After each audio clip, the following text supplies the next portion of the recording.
El libro de los Hechos es la segunda parte de una obra en 2 volúmenes que hoy conocemos como Lucas Hechos.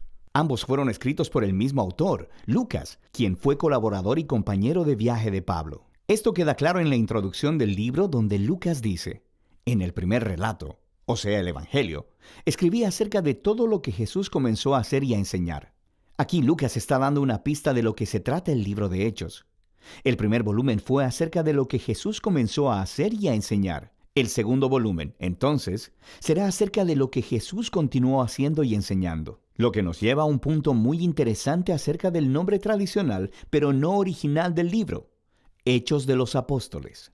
Aunque diferentes apóstoles sí aparecen en la mayoría de esas historias, el único personaje que unifica la historia de principio a fin es Jesús mismo, actuando de manera directa o a través del Espíritu. Así que el libro sería más adecuadamente llamado Hechos de Jesús y del Espíritu. La introducción del libro recuenta cómo el Jesús resucitado pasó 40 días con los discípulos, enseñándoles acerca del reino de Dios. Esto se conecta con la historia del Evangelio de Lucas, donde Jesús declaró que estaba restaurando el reino de Dios en el mundo, empezando con Israel. Así que él llamó a Israel a vivir bajo el reino de Dios, siguiéndole a él. Y él fue coronado como rey cuando entregó su vida, y así conquistó la muerte con su amor. De manera que el libro de Hechos comienza con el Rey Jesús resucitado, instruyendo a sus discípulos acerca de la vida en su reino. Él promete que el Espíritu vendrá pronto y los llenará con su presencia personal. Y esto cumple una de las esperanzas clave de los profetas del Antiguo Testamento, que en el reino mesiánico, la presencia de Dios, su Espíritu, vendría y moraría entre su pueblo en un nuevo templo y transformaría sus corazones. Jesús dice que cuando esto suceda, el Espíritu empoderará a sus discípulos para ser mis testigos en Jerusalén, Judea, Samaria y hasta lo último de la tierra. Después de esto, Jesús es llevado de su vista en una nube, una imagen tomada del capítulo 7 del libro de Daniel. Allí se muestra cómo Jesús está siendo entronizado como el Hijo del Hombre, que fue vindicado después de su sufrimiento, y ahora comparte el gobierno de Dios sobre el mundo y promete que un día volverá. Así que los temas principales y el diseño del libro de Hechos fluyen de este capítulo inicial.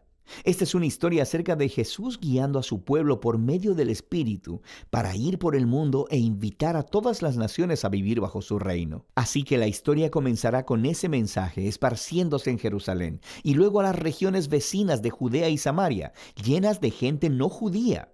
Y de ahí a todas las naciones hasta los confines de la tierra. Este video solo se enfocará en la primera mitad del libro. La sección enfocada en Jerusalén comienza con los seguidores de Jesús esperando hasta la fiesta de Pentecostés, cuando muchos peregrinos judíos de todas partes del mundo antiguo estarían en la ciudad.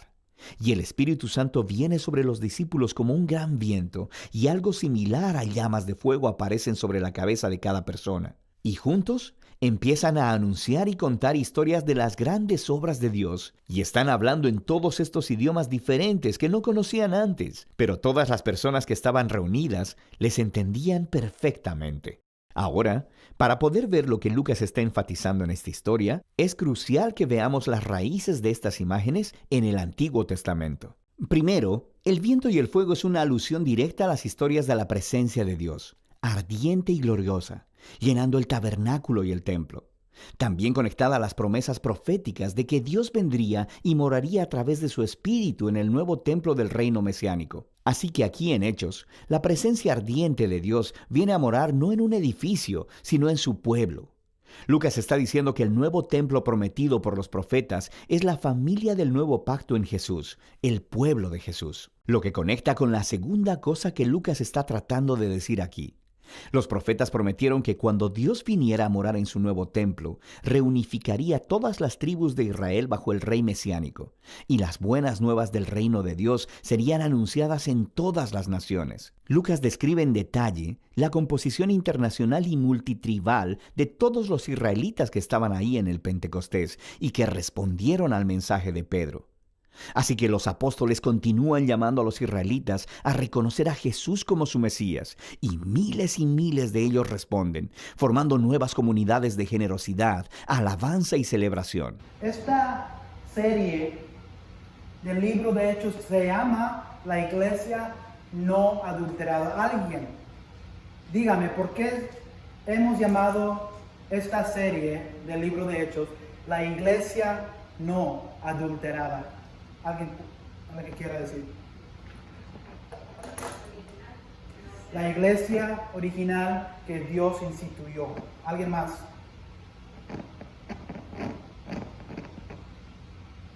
Sí, eso exactamente es lo que es. Vamos a ver en este libro de Hechos, ya hemos terminado los primeros 2 capítulos, cómo Dios instituyó la iglesia primitiva y las órdenes, las instrucciones para la iglesia. Podemos tomar hoy, podemos ver cómo y dónde nos hemos desviado como iglesia y dónde y cómo se han desviado las iglesias de este mundo. Yo no voy a decir que esta iglesia Houston Church, es perfecta, porque no hay ninguna iglesia perfecta. De hecho, no hay ningún ser humano perfecto, porque vamos a aprender después que la iglesia es un cuerpo, el cuerpo de Dios, con la cabeza que es Cristo. Y como es un cuerpo, y está hecho de seres imperfectos como nosotros, espero que eso quite ese sonido. Vamos a aprender que no hay ninguna iglesia perfecta hoy, pero podemos tratar de seguir las instrucciones que Dios nos dejó. Por eso se llama la iglesia no adulterada. Y pasamos a los últimos del segundo capítulo, cuando llegamos al Espíritu Santo. Alguien que quiera resumir lo que ha pasado hasta este punto en los primeros 2 capítulos.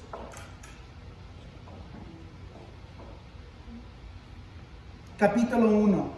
¿Quién es el autor del libro de Hechos? Lucas. ¿Y cuál otro libro escribió? Lucas. El Evangelio de Lucas. ¿Cuántos días más después de su resurrección duró Cristo en la tierra? 40. Y en esos días no apareció a nadie, ¿verdad? A multitudes, hasta 500 personas. ¿Qué mandato o órdenes les dejó a sus discípulos? ¿Se acuerdan?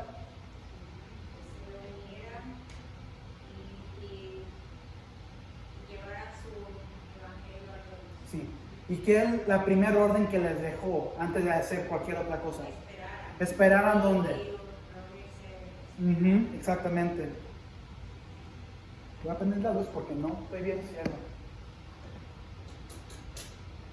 ¿Y qué les dijo Jesús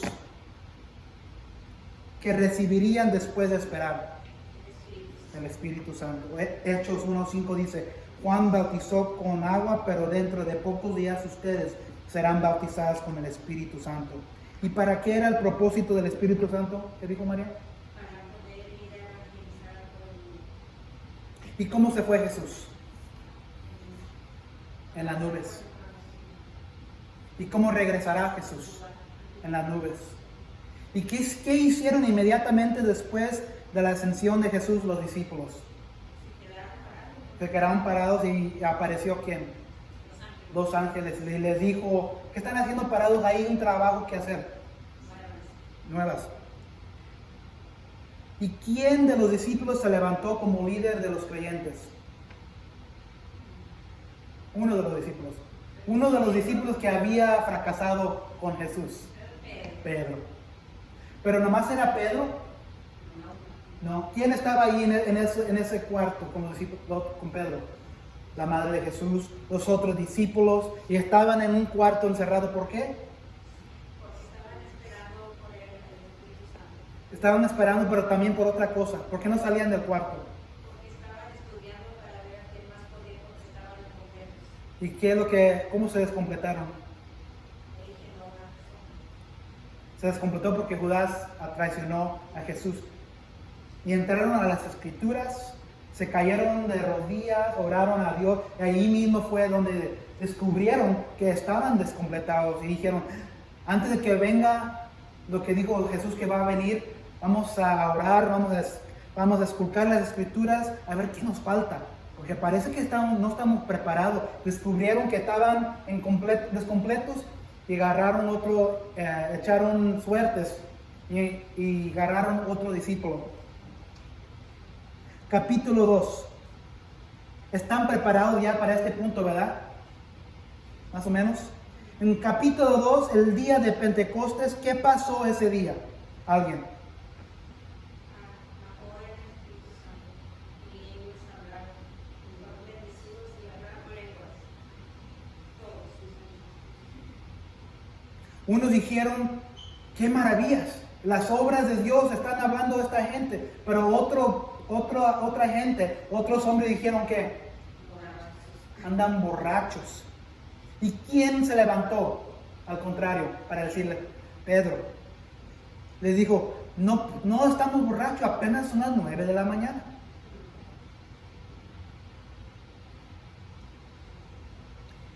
Se levantó Pedro, predicó, les dijo, ustedes crucificaron al que las escrituras había dicho que iba a venir para morir, para resucitar, y ustedes mismos lo crucificaron. ¿Y qué le pasó a las multitudes cuando Pedro predicó eso? Se bautizaron. Sí, fueron cortados al corazón, porque se dieron cuenta, crucificamos al Salvador que había hablado las escrituras. ¿Y cuántos se salvaron ese primer día? 3,000 personas. ¿Y qué estaba pasando con la iglesia primitiva? Había diferentes, como hoy, había diferentes niveles de clases, ricos, pobres, unos que tenían, otros que no tenían, habían mujeres, habían hombres, habían gente que tenían y no tenían, habían gente débiles, había gente sana. ¿Y qué es lo que estaba pasando después del Espíritu? Después de recibir ese don del Espíritu Santo, ¿qué es lo que pasó con los primeros creyentes en la iglesia? Se unieron todos. Y Dios siguió dando crecimiento día tras día. Ese es un breve cuadro de lo que hemos mirado. La iglesia va creciendo con el don del Espíritu Santo. En agosto 23 miramos que el Espíritu de Dios es todo Dios. Muchas veces hablamos de Dios el Padre, Dios Jesús el Hijo, pero muchas veces nos olvidamos que Dios también es el Espíritu Santo. Entonces miramos en agosto 23 que el Espíritu de Dios que ellos recibieron era todo Dios. Hablamos de la deidad de Dios que el Espíritu tiene. En agosto 30 miramos el bautismo en el Espíritu Santo. ¿Qué es lo que hace? Nos une como familia en Cristo. De hecho, aquí tenemos varias personas de diferentes lugares del mundo, de diferentes lugares, de diferentes países, de culturas diferentes, pero estamos unidos como familia porque hemos sido bautizados en el Espíritu Santo si hemos puesto nuestra fe en el Señor Jesucristo. Entonces, en agosto 30 miramos que el bautismo en el Espíritu Santo nos une como familia en Cristo. Entonces, miramos que el Espíritu Santo es Dios. Miramos que el Espíritu Santo cuando nos bautiza nos une como familia en Cristo. ¿Y ahora qué? ¿Qué es lo que pasa? Miramos que el Espíritu es todo Dios. Ok, es bueno saber eso. Miramos que el Espíritu nos une como familia. Ok, eso es bueno saber. ¿Y ahora qué? ¿Qué es lo que hacemos de aquí adelante? Tomamos una pausa porque lo que vamos a ver el siguiente domingo, vamos a ver que inmediatamente lo que sucede después de recibir el Espíritu Santo. Pedro y Juan y los discípulos comienzan a salir de los confines del cuarto ese. Y miramos lo que va a suceder cuando reciben el Espíritu Santo. Entonces, ¿y ahora qué? Dios nos ha dado, si hemos recibido a Jesús como nuestro Salvador, Él nos da, vamos a mirar hoy, que Él nos da a cada uno, al mínimo uno o una vez más, dones espirituales. ¿Qué es un don? Algo como un privilegio para los que Dios escoge. Exactamente. Yo lo digo, otra manera sería como un regalo. Pero es exactamente lo que dijo usted, María. Dios nos da en el momento de conversión, en el momento que recibimos a Jesucristo, Él nos da el don de la vida eterna, en ese momento. Él nos da el don del Espíritu Santo, pero aparte de eso también nos da otros dones espirituales. Vamos a ver el propósito de por qué Dios nos da dones espirituales. Definición de un don espiritual. Un don espiritual es una habilidad específica dada por Dios para el servicio cristiano. Lo repito otra vez.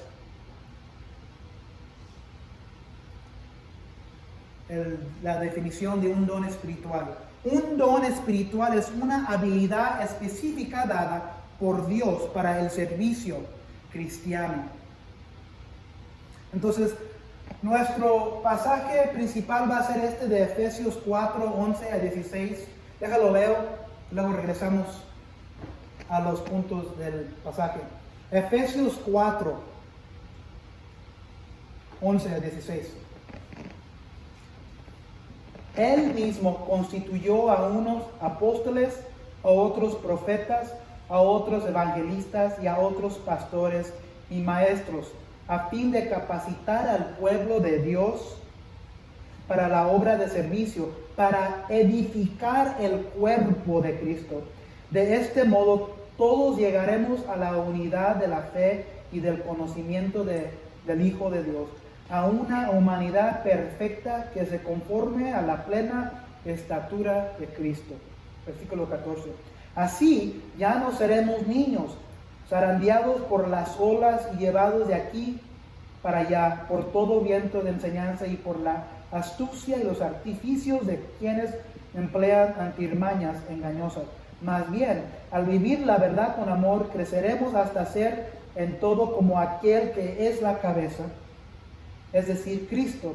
Por su acción todo el cuerpo crece y se edifica en amor, sostenido y ajustado por todos los ligamentos, según la actividad propia de cada miembro. Ese es nuestro pasaje principal.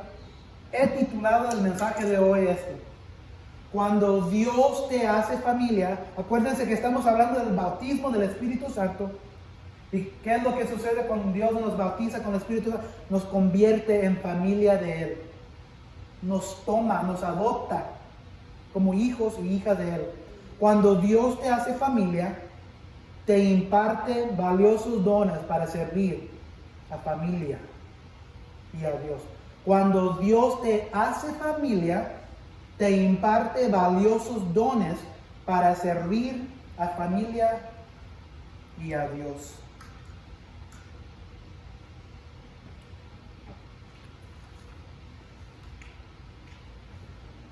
Ustedes que me conocen saben que yo estaba en el ejército americano, en el US Army, 93 a 97, algo por ahí.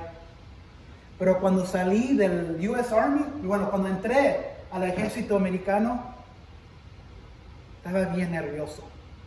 Tenía miedo, tenía temor, porque era inmediatamente después de graduar de la secundaria, después de graduar del high school. Yo no sabía nada. Sabía que iba a ser un soldado, sabía que iba a involucrar con un grupo militario, pero no tenía ningún entrenamiento, nada. Entonces yo tenía miedo, estaba nervioso. Tenía temor, tenía ansiedad de ser incluido en algo nuevo, ser parte de un grupo. Pero ¿saben qué? Me capacitaron con entrenamiento. Y con tiempo entendí mi lugar y mi trabajo, mi obra para el equipo. Yo era parte de un equipo grande. Y mi trabajo era una disposición para ir a la guerra y hacer mi parte como soldado. Entonces a mí me dieron una función específica donde yo estaba en el Army, en el ejército. Entonces yo tenía mi función específica y si íbamos a la guerra, yo tenía ese trabajo para ayudar a los otros soldados. Me capacitaron. Cuando 2017-18, cuando entré al ministerio aquí en esta iglesia, otra vez de nuevo, tenía miedo, tenía temor, tenía ansiedad, porque no sabía nada de cómo ser pastor.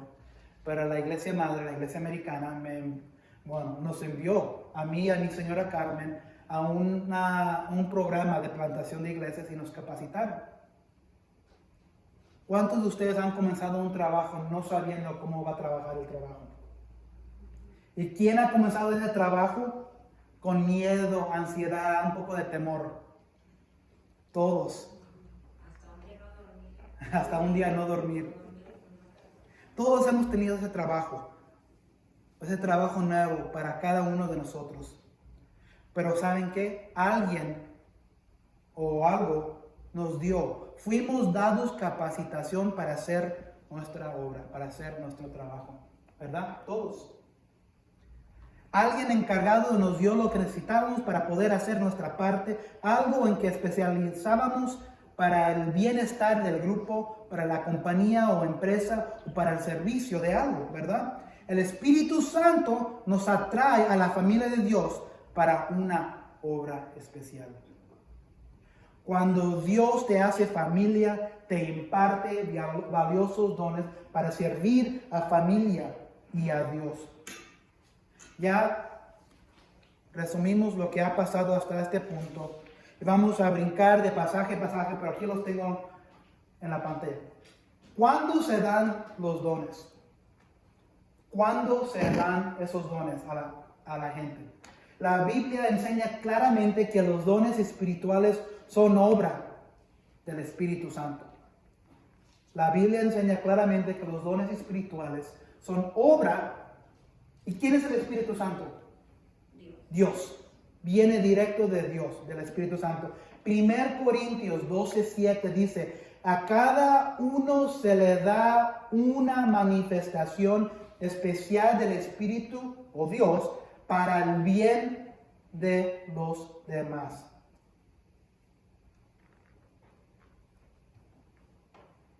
Y una persona no recibe el Espíritu hasta la salvación. Es decir, si uno no ha puesto su fe en Cristo para vida eterna, ellos no han recibido el Espíritu para la salvación. Romanos 8:9 dice: sin embargo, ustedes no viven según la naturaleza pecaminosa, sino según el Espíritu. Si es que el Espíritu de Dios vive en ustedes. Y si alguno no tiene el Espíritu de Cristo, no es de Cristo. Efesios 1:13-14 dice: en Él, en Cristo, en Él también ustedes cuando oyeron, es decir, cuando escuchamos el Evangelio. ¿Qué es el Evangelio? ¿Alguien se acuerda? Las buenas noticias. Aquí Pablo le dice el mensaje de la verdad. En Él también ustedes cuando oyeron el mensaje de la verdad, el Evangelio que les trajo la salvación y lo creyeron, fueron marcados con el sello que es el Espíritu Santo prometido. Este garantiza nuestra herencia hasta que llegue la redención final del pueblo adquirido por Dios para alabanza de su gloria. Entonces, ¿cuándo se recibe el Espíritu Santo? ¿Alguien diga? Cuando somos bautizados. Ser bautizado es una representación física que es manifestado después de venir a Cristo. Entonces, pero eso es necesario para que la gente mire que uno está siguiendo a Cristo. Pero el bautismo no salva. El bautismo no salva. El Espíritu que salva viene en el momento que nosotros ponemos nuestra fe en Jesucristo. Entonces, antes de ese punto, no tenemos el Espíritu. Estamos vivos, ¿verdad? Es la mejor manera de describir eso. ¿Quién ha mirado una película de zombies? Los vivientes muertos, los que andan matando, comiéndose los cerebros. Yo sé que hay una sobrina mía que le gusta las películas de los zombies. Pero eso era lo que éramos antes de venir a Cristo. Éramos zombies espirituales, viviendo, pero también estábamos muertos a nuestros delitos. Entonces, cuando venimos al conocimiento de Jesucristo, Dios imparte ese Espíritu de Dios en nosotros. Entonces, ¿cuándo recibimos los dones? Cuando venimos al conocimiento de Cristo.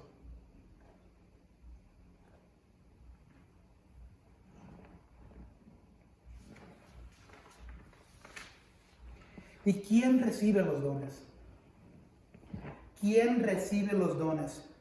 1 Pedro 4:10 dice, según cada uno, ¿y quién hemos dicho que quién recibe los dones del Espíritu Santo? Los que han creído en Jesucristo, ¿verdad? Y cada persona que ha creído en Jesucristo, que Dios le da el Espíritu Santo.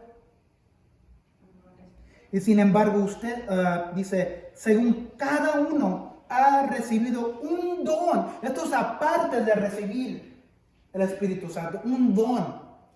Esto es aparte de Dios darnos salvación. Esto es aparte de incluirnos en su familia. Él nos da un don especial. Según cada uno, como dice 1 Pedro 4:10, según cada uno ha recibido un don especial, úselo sirviéndose los unos a los otros como buenos administradores de la multiforme gracia de Dios. 1 Corintios 12:7. A cada uno se le da una manifestación especial del Espíritu para el bien de los demás. Entonces, esta es una verdad que estamos mirando aquí. Si Dios ha impartido su Espíritu en ti, o eres hijo o hija de Él, sus dones espirituales en ti son para servirle y no para ti. Otra vez digo, si Dios ha impartido su Espíritu en ti como hijo o hija, sus dones espirituales en ti son para servirle y no para ti. Entonces, quiero pensar que estoy mejorando en predicar. Me acuerdo mi primera vez en predicar aquí, estaba bien nervioso. Y todavía me pongo nervioso cada domingo. Pero yo quiero pensar que he mejorado un poco. Pero si sigo pensando que, bueno, ya soy un mejor predicador, no como en la iglesia americana tenemos un pastor que se llama Justin. Él es un gran predicador y tengo mucho respeto para él. Pero si sigo cada semana, yo digo que voy a mejorar. Pero ¿sabe qué? Ese don que Dios me ha dado para predicar o para enseñar no es para mí. Es para Dios. No es para mí, es para Dios. Entonces, si ustedes han recibido el Espíritu Santo, poniendo su fe en Jesucristo, Dios, aparte de darle el Espíritu Santo, aparte de darle la vida eterna, les da un don espiritual que va a ser útil para Dios. ¿Y qué es el propósito de los dones? Entonces, como dije, ¿y ahora qué? ¿Qué es el propósito de los dones? Efesios 4, 11, 16. Esto era nuestro pasaje principal. Él mismo constituyó a unos apóstoles, a otros profetas, a otros evangelistas y a otros pastores y maestros, a fin de capacitar al pueblo de Dios para la obra de servicio, para edificar el cuerpo de Cristo. De este modo todos llegaremos a la unidad de la fe. ¿Se acuerdan? A los últimos del capítulo 2 estaban unidos, ¿verdad? Los ricos, los pobres, los que tenían, los que no tenían. ¿Estaban qué? Unidos. ¿Por qué? Tenían el Espíritu Santo. Se estaban ayudando y Dios les estaba dando crecimiento. Versículo 14. Así ya no seremos niños, zarandeados por las olas y llevados de aquí para allá por todo viento de enseñanza y por la astucia y los artificios de quienes emplean artimañas engañosas.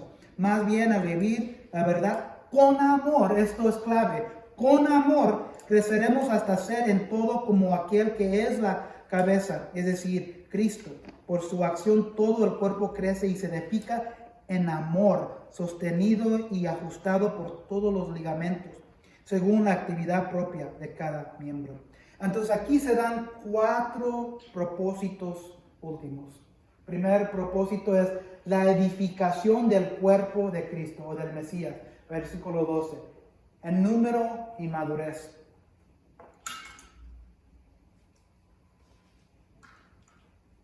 Versículo 12 dice, a fin de capacitar al pueblo de Dios, es para capacitar al pastor, ¿verdad? ¿No? Para capacitar a unas personas y otras no, ¿verdad? En la iglesia, ¿verdad lo que dice? No. A fin de capacitar el pueblo. ¿Qué es el pueblo de Dios? La iglesia. Todo completo, todo entero, para la obra de servicio, para edificar el cuerpo de Cristo. Número 2, propósito, para que todos seamos establecidos en la unidad de la fe. Hay mucha división hoy, en este día, en nuestro país. ¿Por qué? Porque en mi opinión, yo pienso que la iglesia no ha sido la iglesia que tenía que ser. La iglesia está dividida. No estamos unidos en los Estados Unidos. Estamos divididos, no nada más como un país, estamos divididos en nuestros corazones con Dios. Hay muchas divisiones entre iglesias. Y miramos lo que pasó ese día cuando estaban unidos. ¿Cuántos vinieron a Cristo? 3,000 personas. Y no estamos unidos hoy. Venimos a la iglesia, cantamos alabanzas, escuchamos la predicación, nos abrazamos. Pero cuando salimos una vez de las puertas esas, nos olvidamos quién somos. No estamos unidos como iglesia. Versículo 13 dice, de este modo todos llegaremos a la unidad de la fe. No estamos unidos en la fe. Y del conocimiento del Hijo de Dios. A una humanidad perfecta que se conforme a la plena estatura de Cristo. Entonces lo que está pasando es, estamos divididos en este país, en este mundo, como iglesia, porque no estamos unidos en la verdad de Dios. Todos tienen diferentes interpretaciones. Y yo sé que hay pasajes, libros, bien difíciles de entender. Yo sé eso. Pero la verdad de quién es Cristo, para qué vino Cristo, y qué es lo que vino, para qué vino Cristo y qué vino a impartir a la gente. ¿Cómo creemos en Cristo? ¿Cómo nos da Jesús vida eterna? Esos son los temas más importantes. Y muchas veces como iglesia estamos divididos.